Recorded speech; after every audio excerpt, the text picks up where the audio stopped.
Hello guys, welcome back to Trading for Beginners, and in this video I'm going to talk about how can you log in to your Remitly account into your Android device. So without any further ado, let's dive right into this exciting video. Now, in order to log in to your Remitly account, you just simply have to open your Remitly application at very first. And after opening the Remitly application, you will get to see a bunch of options into here. And if you have already signed in your account once into this device, this type of profile can be seen.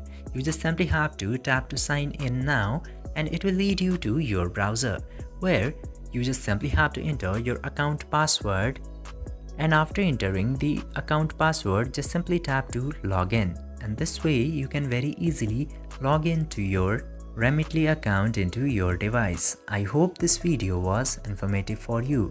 If yes, don't forget to like, share and subscribe to the channel to never miss another update. Thank you for watching the video.